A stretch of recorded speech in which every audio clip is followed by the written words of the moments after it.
Everyone, this is the Witness Underground podcast. Today, I'm in the home of James Zimmerman. His son Owen is here, and Ryan Sutter from the film. I'm Scott Homan. Thank you for watching. We are actually at the Sound Unseen Film Festival this week, which is why we have the rare opportunity to hang out in person. So, what do you guys think of the Sound Unseen Festival so far?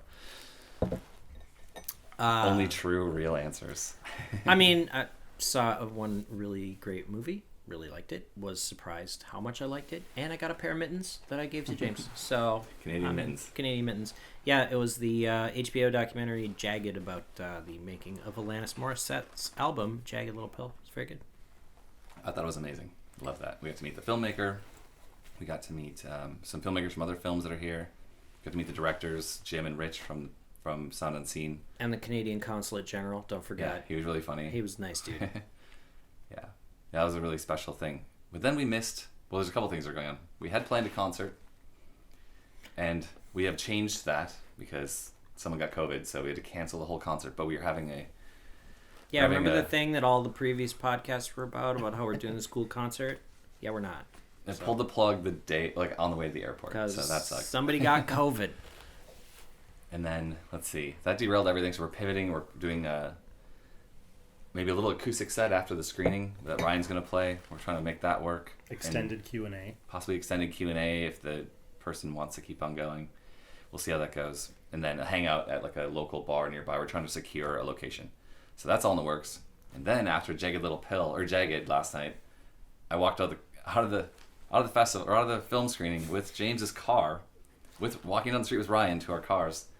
And there's two thieves in the car they broke the glass, they're in it, they've broken the steering column, and we had to confront them. So day 1 and 2 have been very interesting. Yeah, COVID and attempted car theft, and Scott managed to intimidate. I mean, look at him. I was wearing this. Very intimidating. He did cause them to leave when he asked them sternly to do so, and then drove the car back to poor James's house, glass all over the driver's seat. It was bad. It was raining. The windshield wipers didn't work. It was an adventure. I mean, yeah. Good first night of the film festival. Yes. Yeah. Cheers to that.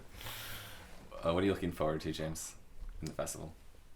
I like to see the film with an audience. I mean, I watched it with a group of 10 people in family room. But I would like to see it in a real theater with a real audience. And I think a lot of times, instead of just looking at the screen, I'll be looking at the audience to gauge their reactions or their interest levels. How about you, Owen? Have you seen the film? Yeah, and I'm also excited to see how the audience thinks of the film and how they react to it. Yeah. I wish we could do it like a sing-along movie where you'd actually put the words to the we all mouth all the and then everyone dialogue. can sing along in the audience real. I'm gonna come dressed up as my favorite character too and everything. I want it to be a real audience participation. I'm also coming dressed as my favorite character. So James and I will both be dressed as Cindy. Oh.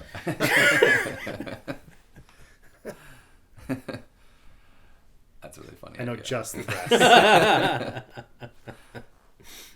Yeah, it's been a complete. It's the festival's the most interesting festival. It's so cool to be in Minneapolis. But wow, what a change of plans. What about tonight? What are we doing tonight? There's 2 films.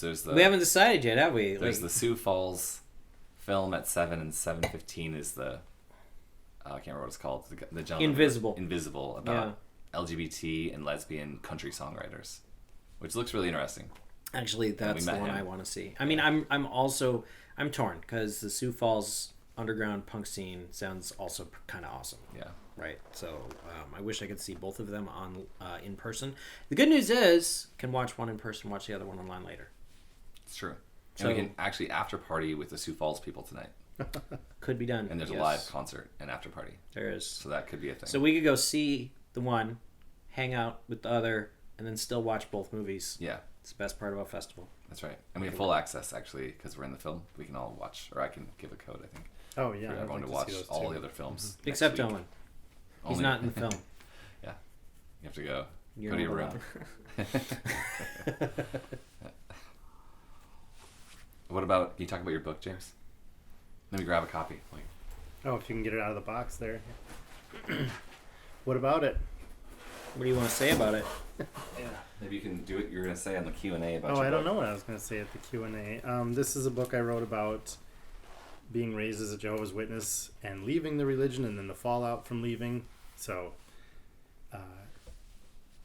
it's kind of like my connection to the arts with Nuclear Gopher, and so it's kind of how I fit in because I'm not in their bands. So You're in our hearts. oh, that's sweet. Yeah, and I think you have an image of this coming up during the in one of the scenes of the movie. So then, if people want to get a copy of it, they can. Just like if they want to get a copy of some of the music, they'll be able to do that. So, Where can they get it? well, I'm going to have several for sale at the film festival itself. Otherwise, if they go to the publisher, freethoughthouse.com is the best place if you want to give me and the publisher the largest percentage of your money. Otherwise, it's available at like Amazon and Barnes and Noble. So. Okay. It's a good book.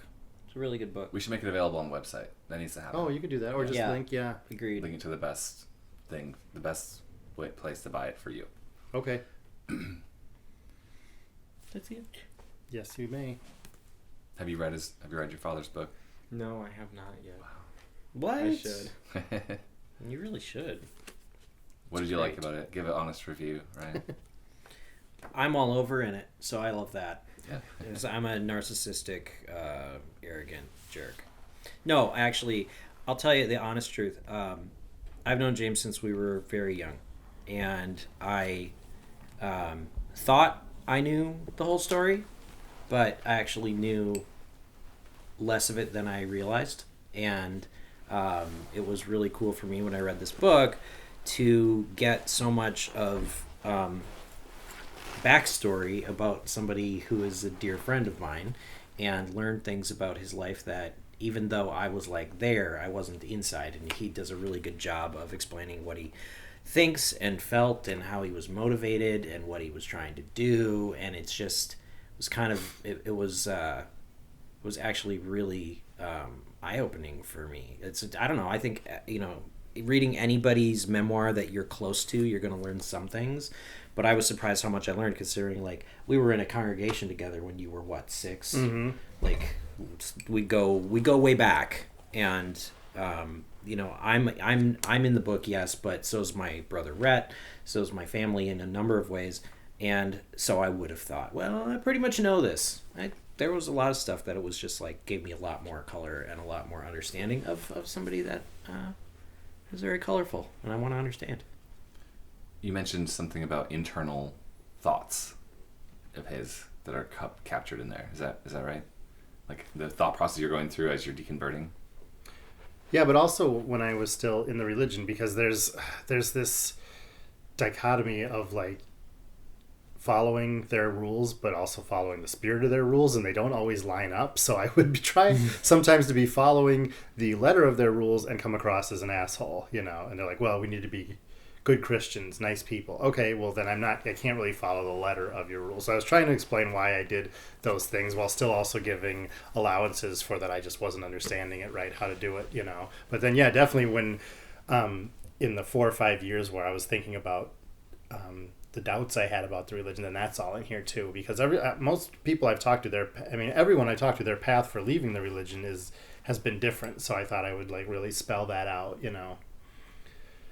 I think that current witnesses think that ex-witnesses just like wake up one morning and decide, hey, I want to be gay, or I want to just do all the drugs there are, and just decide to leave the religion and do that. And it's like, no, it's like usually it's a heartbreaking mental anguish they go through for years as it slowly dawns on them that it's just not the truth, And a lot of times those things were found out innocently, because another thing witnesses will think is that, oh, you must have went to like an apostate website or read a book that's very critical of witnesses. And it's like, no, I just looked at science and history and sometimes math, things that I'm supposed to be learning in school anyway.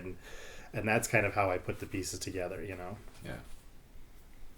So I think anyway, to get back to your question, I think that's a good reason to show your inner thoughts. So I think earlier on, I'm just saying, like, here's how busy life is as a witness, or here's what I was trying to do as a witness. But then a little bit later, like when I'm in my late 20s in the book, it's like, here's what's going on in my head more, because having serious doubts about the religion. I wouldn't even say I was thinking about leaving because I didn't even want to leave it because it was all I knew, but I'm like, here's the doubts that I'm having, so. I mean, what I think is really would be useful for somebody if they weren't witness aware, if they weren't an ex-witness about your book, is that you were such a like on paper perfect witness, right? You like went to Bethel, you pioneered. I mean, my parents used to want me and my siblings to have your haircut. So, like, I'm not even kidding. And my mom wanted like, what Diane and James do with little Diane and James, we need to do that with you guys' hair. And it was like, no, mom, no.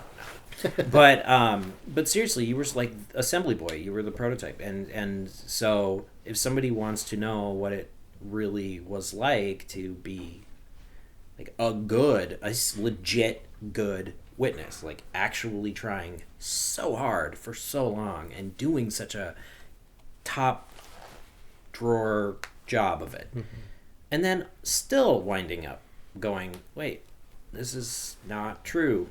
Crap, right? Like, nobody could have put more effort into trying to make it true than you did. I mean, the watchtowerletters.com site, I don't know if... I went through that. Yeah. That's where we got the audio soundbite, actually, for the intro of the film. Oh, right, yeah. Yeah. Yeah, I dug through all of your. Oh no, like, that works. Yeah, leaving no, the I like that religion's friendly content. plagiarism. Yeah. Yeah, that site, just his letters back and forth of like how he didn't come in like, I'm trying to attack you guys. He came in with like, I have legitimate questions and you guys are not giving me legitimate answers, but respectfully, right? Like, that supposedly you're supposed to be able to have that type of interaction. And I don't know. I mean, I obviously have known James for a very, very, very, very, very long time, so I'm biased a little bit, but I honestly believe that if somebody wanted to really understand what it took to be in the headspace of a witness who was really trying to do it the right way, living the lifestyle completely, and then went through that, I think the book is fantastic. That was some of the stuff that convinced me to not go back to the religion, was what former friends and family members would say, and I'd be like, well, that's something I already tried, like my grandmother accused me of not praying properly, and it's like, well, I prayed, on stage in front of hundreds of people. Sometimes no one ever accused me of not praying. That's the properly. most properly Yeah, possible. and in that my religion. my uncle, my dad's younger brother, wrote to me and said, if you have these questions, you should be sending a letter out to the Watchtower Society right now, asking them for answers. And it's like, yeah, I wrote back to me and said, yeah, I did that. They're And you got a attached. You can response. read, and here's the Yeah. response. And so look, they didn't answer this last one. So like, that's what made me think, okay, I guess I'm not even going back, because the reasons why they think I don't have faith don't even hold water, like, because I didn't write to the society, I did write to them. Because I don't pray, well, what's that about? My grandmother was in the audience sometimes when I was saying a prayer on the microphone to the whole audience, and never came up to me later and was like, whoa, you just like invited Satan into everyone's heart, so I don't think I was doing it wrong. The thing though is like they're inoculated against believing that you can leave innocently. Right, and that's a super important thing for them to do. It's part of why they shit on apostate people so hard and like call you a diseased mind and all that. Because if they accept that it's possible that you just did this out of good conscience and legitimate issues, and you've even followed the correct channels and you still didn't get to the right answer, then that removes their excuses for why people leave, and they have to have those excuses for why people leave in order to judge those people and treat those people badly. Because if you could look at another person and say, they followed their conscience, they made their decisions, respect, then you can't also say they're a diseased mind and I need to shun them for the next 20 years till we all die, right? You just can't do the two things at the same time. So I think, I was thinking about this about the Witness Underground the other day, was that one of the easy things to do online is for people to like attack a religion, point by point takedown. Here's evidence, da da da. And it's important that exists. But what's really hard to do is counter the more insidious programming that people get. And to me, one of the most insidious bits of programming people get, and I had it as when I was a witness, is if I have doubts and if I leave, I will turn evil. Right? Because that's what has to happen. That's what has to according happen. To the Jehovah's Witnesses. Because I have to believe that about the people I know who have left, right? I had to believe my mom became a tool of the devil when she left, right? So it's like, how do you counteract that? because what you're actually trying to do is tell people that it's possible to leave out of good conscience, good faith, clean moral character, and and make your decisions based on your own and frankly, every witness who's a believer, they are following their own reason to the point to decide to believe in the witnesses, and we're following our reason to decide not to. But you have to believe, in order to even give yourself permission to consider your doubts. I think it's important that you have to believe that if you leave, you're not going to turn into a different person who's this terrible human being. Right. And that's why I think this movie's really good, and why I think humanizing all of this is really good. And also, I'm tie it back to James's book, why I think that having all of that information, internal perspective, is good. You need to illustrate to people not just, oh, here's point by point things that are weird or wrong about your religious beliefs. You need to tell them, and guess what? Questioning this doesn't make you into a diseased apostate who drinks the blood of children, right? You're just still a normal person. You might decide to grow facial hair if you like it. It's like Rush Limbaugh level's insane ideas, actually. Yeah. They're gonna eat your babies. Aborted babies get turned into sausage or something. Yeah, I thought I would. Crazy stuff. I didn't think about baby eating, but I thought if I left the witnesses, I wouldn't just be thought of as a worse person; that somehow I would become one. I believed that, and if anything, I got much more boring, stable, and normal. The thing that they do is they say you're going to. Well, they want you to leave. If you leave, they want to be able to emotionally manipulate you and abuse you for years to pressure you to come back. Yeah. By cutting you off and shunning. That's true. That has to be there too. And then every time they do make contact with you, on the rare occasions, they turn it into a moment where they can say, "Come back to Jehovah, read the Watchtower, listen to the Zoom meetings or whatever they have now, or you should talk to the elders and you can have our relationship if you come back or obey or whatever." But they're like, but you can't talk to anyone about what you really believe ever. They get so upset as soon as you open your mouth, well, I don't believe for this reason. La la la la la, I don't want to hear it. But think It's about a strange thing. Think about too, they have to believe you didn't try to do it the right way, right? Because let's say take James's letters, and it was your uncle. Yep. Was it Billy? Yeah. Yeah. So Billy's hey, you must not have written them, or else you would not still have a problem, because my faith in the religion is they would have solved it. Right. So it's almost like they have to not even believe that you tried. Without that, even that questions their faith. Mm-hmm. I know that and I mentioned this in the book, when I was 8, 9, 10 years old, a person that was in our congregation and that my parents knew well, he left the religion because he was gay. And so that was easy to wrap my mind around, he wants to be gay, so he is choosing to go against Jehovah and his religion, right? And then when I was a teenager, I knew another person who left and saw him a few times, and every time I saw him, he smelled like cigarette smoke or weed, right? So that was another person where I could wrap my mind around why they left. Oh, they obviously just got lured into doing drugs, because even cigarette smoking is against the Watchtower Society's policies. But as I moved through my 20s, people were leaving who were my peers, including Ryan, who left the religion before I. And it was a little bit more of a head scratcher as to why they left. This person didn't seem like they wanted to go sleep around or have same-sex relationships, and I don't see that they're involved in, drunk binges or doing all these drugs or anything, So it was why did they leave exactly, So that was... So, and I was going to say about writing a book is that before I wrote that, I'd read maybe 6 or 7 memoirs by former witnesses. One, which is probably the most well-known, was memoir by a former Jehovah's Witness, was written by someone who was a member of the governing body. And then another one was written by this young man. It was pretty funny, but he never really believed it that much. It's his parents just sort of dragged him there, and he sat in the back with his arms folded, refused to put on a tie, was just kind of resistant to it the whole time. And so he was pretty good at picking out the silliness of it, right? And the other memoirs I read were all by women, and all valid experiences, but as you know from the religion, that's so split by gender.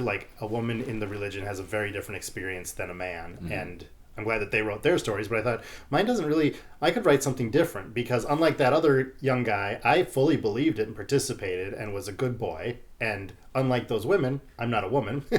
And the super interesting one from the former member of the governing body, that's cool. But I mean, that's like it's like if Joe Biden writes a memoir about what it's like to be an American. And it's like, well, having been a vice president and a president, that's a valid story. Please write your memoir. But that's not what the typical American experience is. Right. So I wanted something a little more typical, So Did those inform your writing, do you think, and what you wanted, your angles that you wanted to take with the book? yeah, a little bit. Because sometimes I thought these are... And I'm not saying that they're wrong, but they would view it too flippantly or didn't devoutly believe it. So maybe it was easier for them to leave. And then a couple that I read, like they didn't have too many family members in. So I thought that can also make it easier to leave if you can leave and all your uncles and aunts and cousins are waiting for you on the other side because they're not witnesses. And then, there was one that I thought was interesting but too dry. Another one I thought got off topic and was too much about what she and her therapist dealt with and the fallout of her leaving the witnesses. So I would those were things I didn't really care for as much. So I tried to not put that in so much.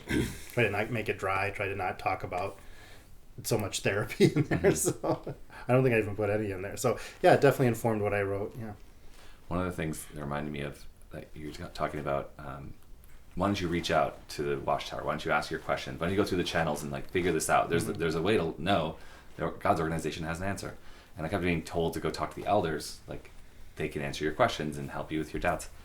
And at the time, I was hanging out with Eric Alvendale from the movie, and you were just freshly out, 2 years, I think. It was 2006. Okay, yeah. And we were in this more fun congregation, I guess you would say, younger people, and we partied a lot. It was pretty tame stuff looking back, but for our witnesses, we were on the edge, I guess you would say. But during that time, you were influencing Eric in some way, and you're writing, and then he was influencing our whole group of people, and he was sort of touch and go with the religion at that point. And he had this idea. He's like, just think about, and I had to think about this for years, how if people witnesses are young Earth creationists, but they believe everything was here, but humans weren't here. So humans came 6,000 years ago. So how did 6,000 people turn into 6 billion people back then, or 7 billion? And how did they get from the Middle East all the way around the world? How did they build civilizations that quickly and create this population? I was trying to think about how that would work, and then Eric put this idea in my head.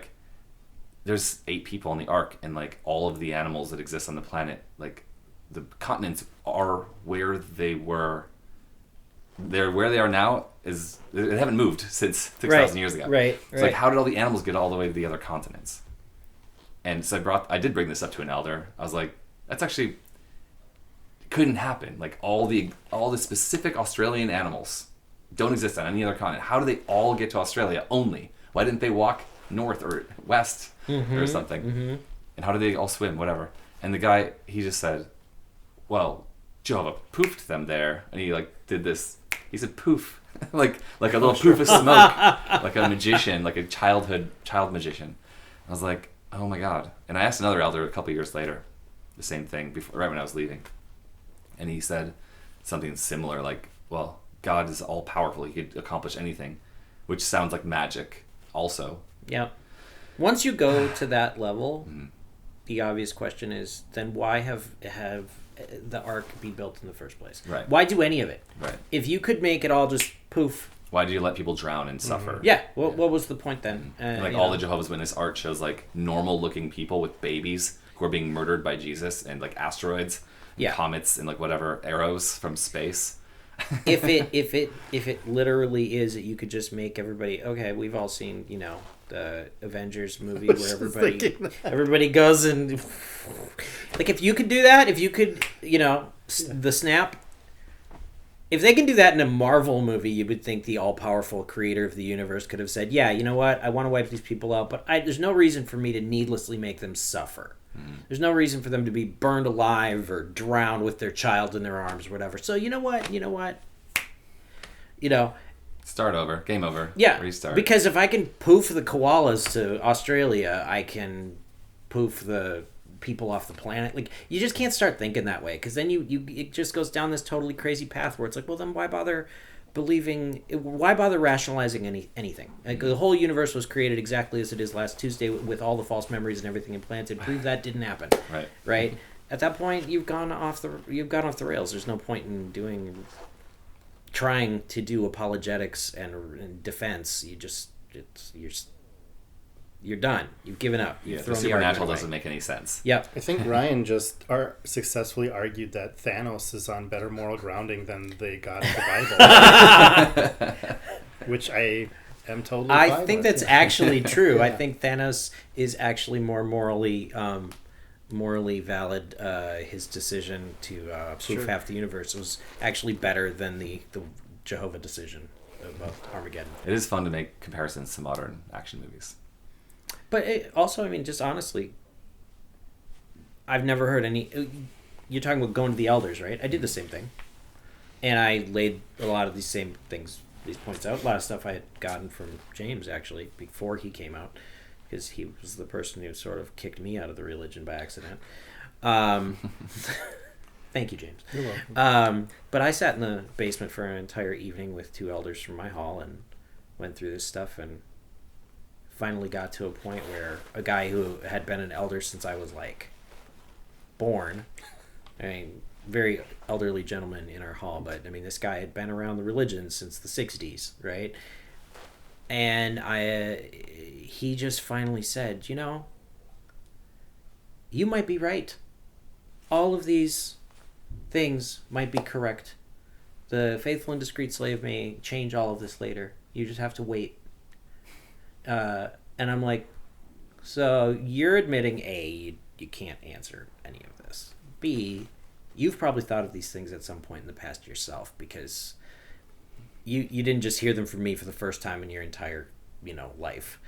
And C, you've just decided to accept the possibility that the infallible only mouthpiece of God on the planet is fundamentally wrong about everything in human history, but they'll get it right eventually because new light.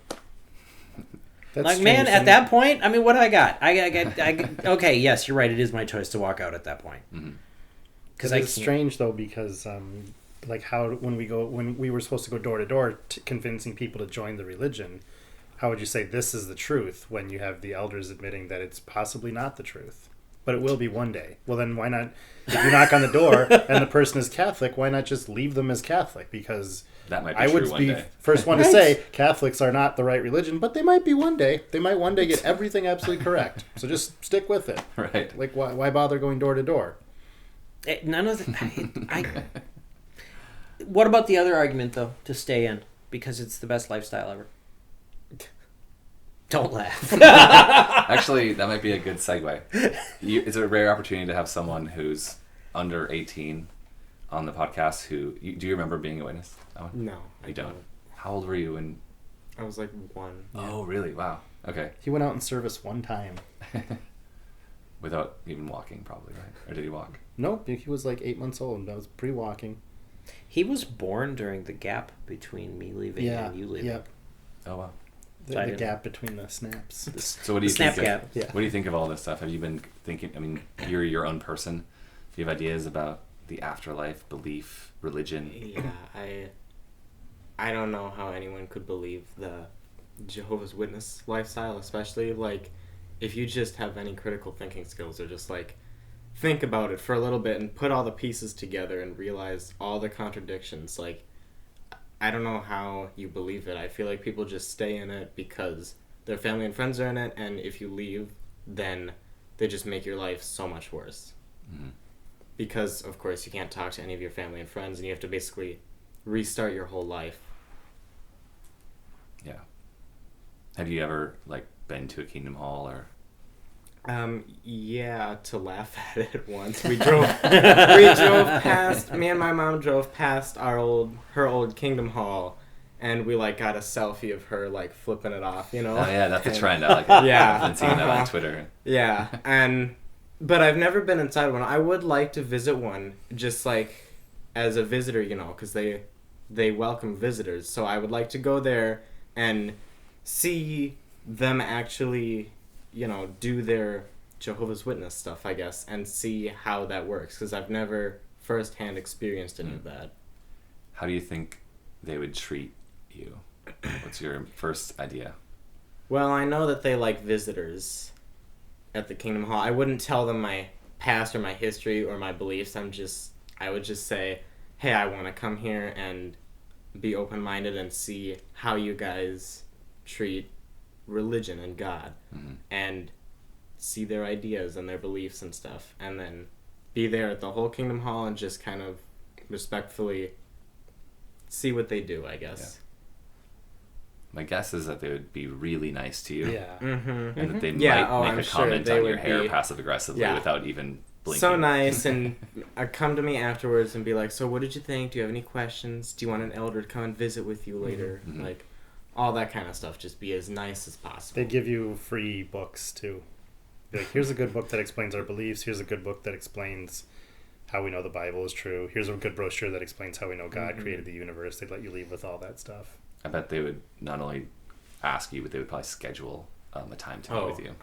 Yeah, they'd force me into it, basically. Yeah. If you gave even a whiff of interest, they'll. They're so desperate for new humans. Yeah. Yeah. Yeah. Their numbers keep going down. Like, they have to get people somehow. It's like throwing a wounded gazelle in the middle of the Serengeti. They would be on top of you. I just remembered. I'm gonna look something up. I'm not trying to be rude here, but there's a stat I want to look up. When okay. when I was researching the XW doc content a few years ago, when I was actually making the crowdfund for this, doing the crowdfund, I found that somewhere between the math I was figuring out from their own yearbook publications about people leaving and dying, and their numbers posted every year, was and their new incoming baptisms, that there was about 70,000 to over 100,000 people leaving every single year. But that's 4 years ago now. And based on the year before that, so it's like 5-year-old data. I heard, from what I hear online, it's like a massive exodus during the pandemic. So I imagine that number is probably just highly increased. Yeah, It I could think be the double. pandemic makes it easier to leave because Yeah. there's not that physical visibility Mhm. or physical presence of being in the building or going door to door. Yeah. I'm looking for some data on a study What did I say? that Pew did a couple years ago. That's where I got most of my numbers. Pew and then the witnesses themselves. Yeah, they said the retention rate relative to It was like a third or something like that. yeah they literally retain, where is it, a solid majority of adult Jehovah's Witnesses. Oh, this is not the retention rate. There's some interesting stats. The majority of Jehovah's Witnesses, 63%, do not have an education beyond a high school diploma. That's actually It's really actually high. The least educated religion in America. Yes. Of all religions, researched by Pew. Yep, it is. And it's also 2/3 women, only 35% men. Really? Which is interesting. And also the lowest poor women. retention rate. Among all U.S. adults who are raised as witnesses, 2/3 no longer identify. So that means out of everybody they asked, 2/3 of people who ever were witnesses are no longer witnesses. That is a ridiculously bad retention rate. Mm-hmm. Speaking of it being them saying that it's the best life, the thing is that there's no choices, and you've what am I trying to say? You have to fit into what they think is good. Like, so obviously if you're straight, then you'll have an easier time there than if you're not, right? And I think if you're a man, you'll have an easier time there than if you're not. So if you fit into certain buckets, if you're outgoing, you'll have an easier time than if you're not. So there's those things first that make people have a better time than others in the religion. And then the other thing is that there's just no choice. Like when they say, our religion is the best because we don't allow smoking. Okay, well, yeah, I agree that that's, bad for your health. It's bad for your wallet, right? Don't smoke. I don't smoke. I still don't smoke, even though I'm not a witness. But like, there was no option to do that. Like, I don't know why that's better. Like, I'd rather look at the data, look at the evidence, and see. Okay, it looks like smoking's own not for me. choice. Yeah. Yeah. In fact, some things I did after the religion just because I wanted to try it. Like, I'm going to go to a casino, just not because I'm going to become a gambling addict, which is what they all think, just because I didn't have the choice before, and I just want to see what's it like to go lose $20 at a casino, And I thought, I'm going to go vote. I don't know if I'm going to keep voting, in future elections, or if I'm ever going to care. I'm just going to research the candidates, pick my favorite, and just going to go vote. And Right. It's so, the most simple mechanism of democracy. yeah, just want to see what right. it's like, And I'm gonna buy a lottery ticket because you can't do it before. Maybe that's waste of $1, or maybe I'll scratch it off and win $10. But I'm not gonna start throwing my paycheck at the lottery. I just want to see what it's like. Which they always say that all these different things are either immoral or bad for Yeah. you or bad for society. or could lead to addiction. But like the real issue is like addiction's not healthy, but they don't allow you to make those choices for yourself. They just say if you get caught doing this, we'll punish you by by cutting you off from your mom and your dad forever. Well, that's the additional thing, is that then you are a sinful bad person. Like, I don't smoke, but I don't think that a person that does smoke is a sinful bad person. I don't suffer from addiction to drugs, but I think someone who is in rehab right now, they're not a bad person. You know, I'm not gonna. I don't know. I'm glad that they're getting the help. It's just like it's a disability or a disease almost. So I don't like that viewpoint. I think that's a massive difference between witnesses and cults in general and any other type of religion. If you want to differentiate, a religion can tell you these are things that you should do if you want, happiness, salvation, whatever. These are things you should avoid if you don't want punishment, whatever. That's normal Christianity. But they don't tell you that you absolutely are forbidden to make up your own mind to try those things. And they don't give you a prescribed list and say, we're watching you. And if you do these things, if somebody sees you at that casino putting a nickel in the Elvis slot machine, we're going to report you. You're going to be like in trouble for it. You're going to have to go. Gestapo's going to come talk to you. Yeah, like it's the difference between telling somebody, hey, you might not want to smoke. It's bad for you. But I still love you, and if that's your choice, you'll decide for yourself that was bad for you when you get your lung cancer, right? Or it's the difference between saying, oh, you're doing the thing I don't like, you're out. And one of those is advice and, I think, morality, and the other one is control. And they're not the same thing. And most religions will tell you, good life, good path here be dragons. Come every Sunday and give us money. And the witnesses are like, yeah, but if you don't do the thing, don't even show up on Sunday because you're out. I was saying that a lot of support groups for alcoholics, people who are trying to control their drinking, a lot of those groups take place at churches, which shows that even though the church might find it amoral or immoral, they're saying, hey, we're supporting you through your struggle and we want you to get better, right? Whereas none of those groups meet at any Kingdom Hall, because if you are an alcoholic, you're gone, In fact, I would say you don't even have to be an alcoholic. If they find out that you were like at a friend's house and just got drunk that one time, you won't get kicked out probably, but you would get a severe talking to. It's weird how to what Owen was saying, like if Owen goes to the Kingdom Hall, you're going to walk in, they're going to love bomb you, right? They're going to come in and be like, oh, we're the greatest people ever, and you should come join us. They are that way for anybody who is towing the line. And the minute you're not, and they don't do it initially, like from outsiders, they have to treat you that way even though you're not towing the line yet. So the first phase is get you sold, then start telling you the ways in which you have to change your personality and your life. And then once you come into conformity, if you deviate from the conformity, rather than, to James's point, like they don't give you a support group that helps you with your thing. They don't view you as somebody who needs assistance. They view you as somebody that the rest of the group now needs to be protected against because you can't be trusted. So it's weird because when people first meet witnesses, they do get shown a lot of love. They get treated like the new best friend, and it's really just part of getting the person to come into line. But then after you're in, you do anything wrong, witnesses do nothing to help support you towards have any empathy or sympathy for your sinful ways. They just are like, straighten that shit out, or else. I had a friend who lived in a smaller town south of the cities, and one of the biggest employer there was the casino, the Native American casino, and she had a young child and got a job there, and that's a no-no, I get, with the witnesses. And she was not a blackjack dealer, or she wasn't selling cigarettes there. I don't know what she did, but it was nothing directly related to that because I asked about this. But my grandfather, who was an elder in the same congregation, he had to, because she wouldn't respond to their phone calls or show up at the Kingdom Hall, he had to go there and basically serve her papers saying that, if you don't show up by Thursday, you're kicked out of the witness religion. And the reason why my grandfather told me this story was because it bothered his conscience so much that he had to walk into a casino.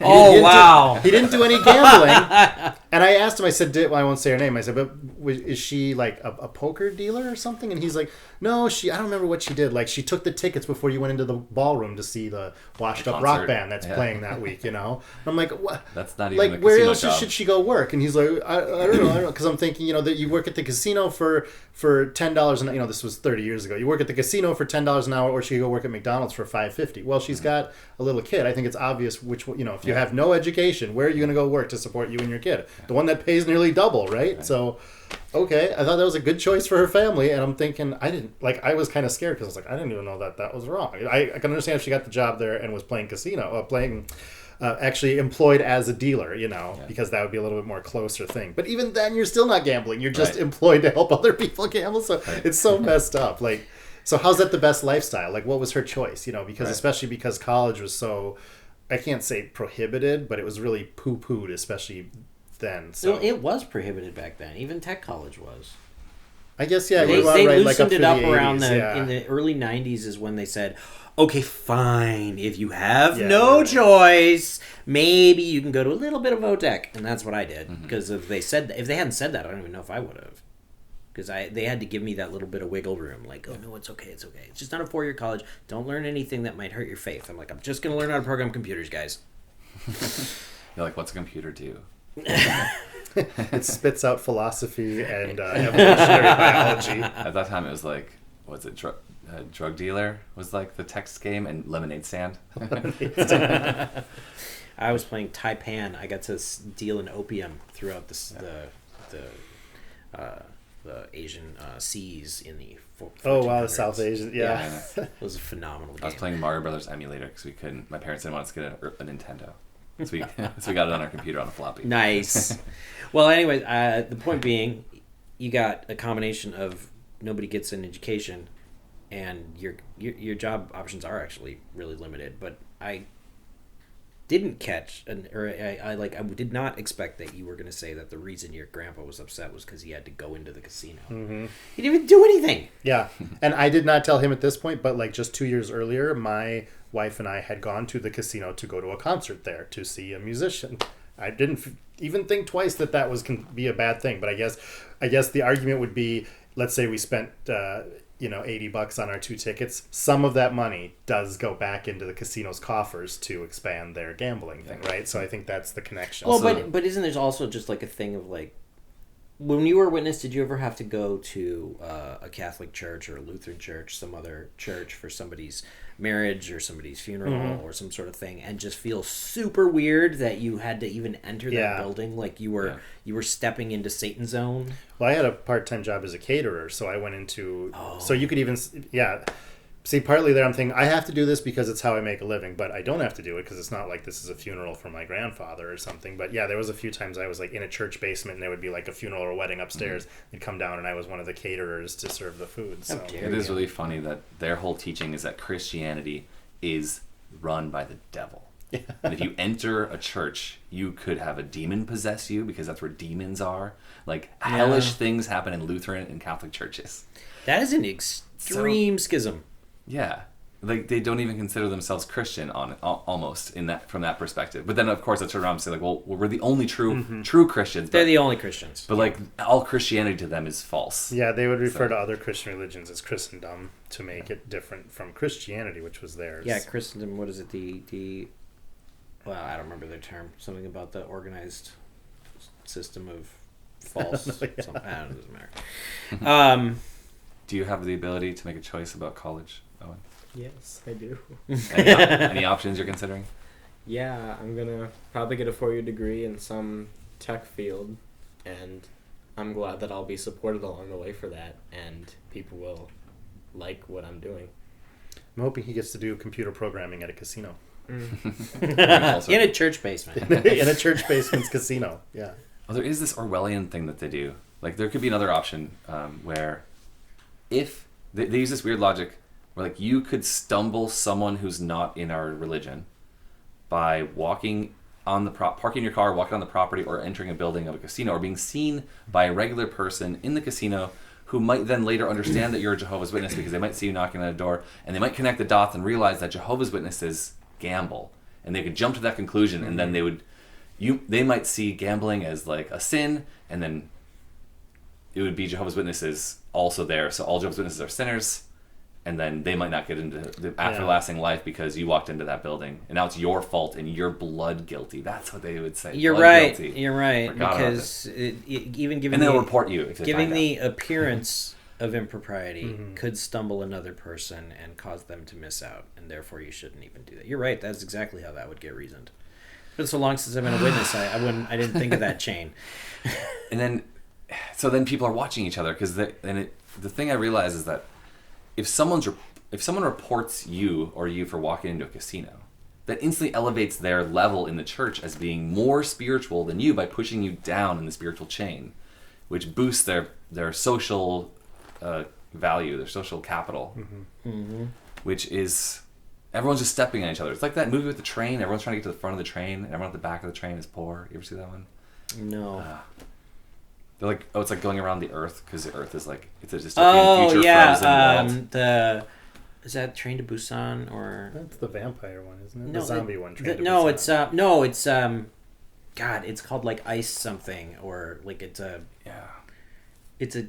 I know what you're talking about. Okay, so- It's a Korean film, I think. Yeah. They're anyway. There's like, if you don't know what it is, but people are pushing each other down to raise Look it themselves up later and put it on the Yeah, there you go. video there.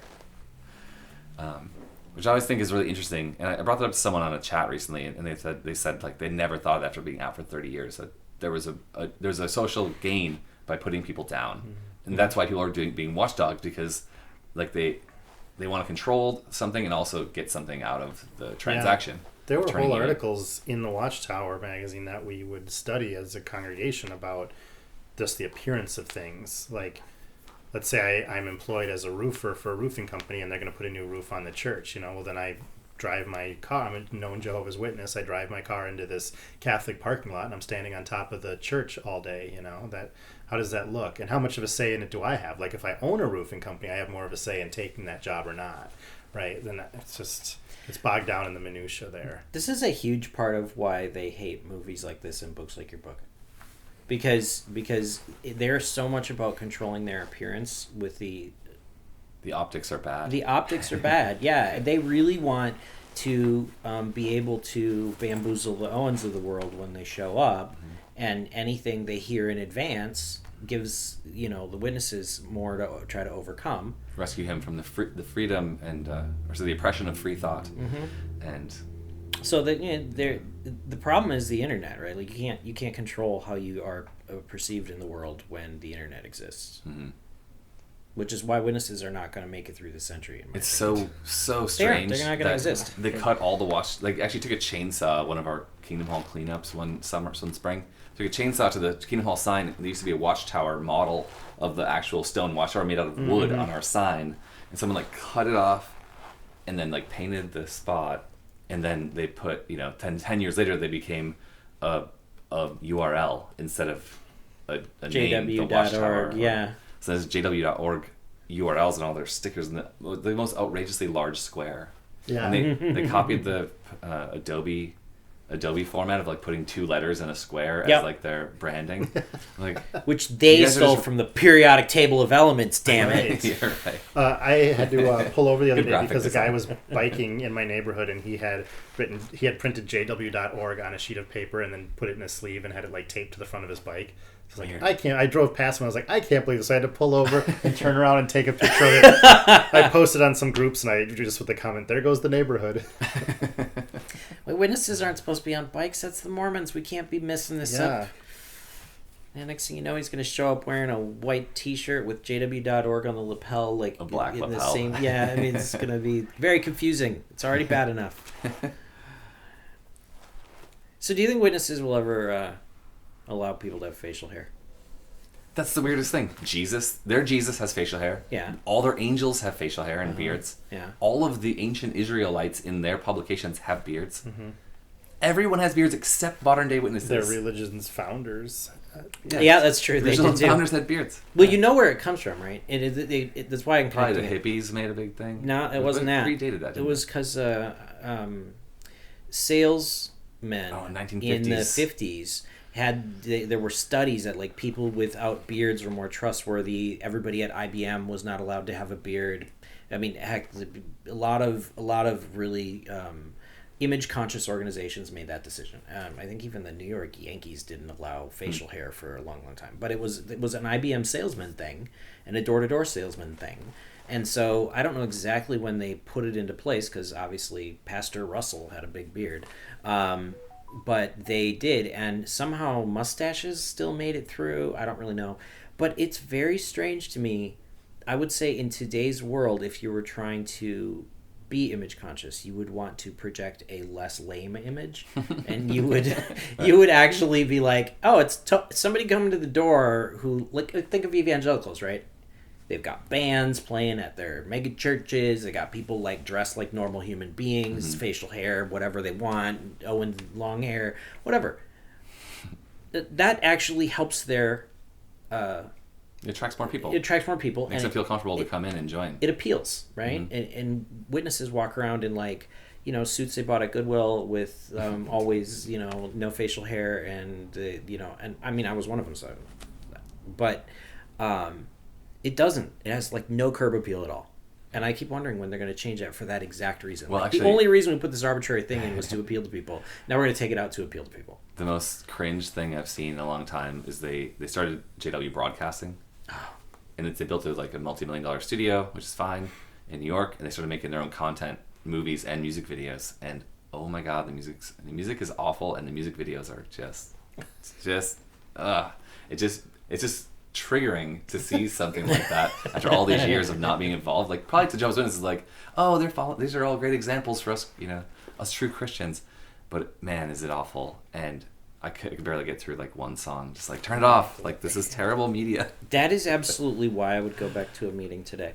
To be entertained. I want to see what they're like now. I know they've got TVs up there. Everybody's on iPads. I know that they've changed the schedules. It's all different from Less and less they do the Orwellian broadcasts of content from the studio in New York to all the Kingdom Halls, like on a simulcast kind of thing.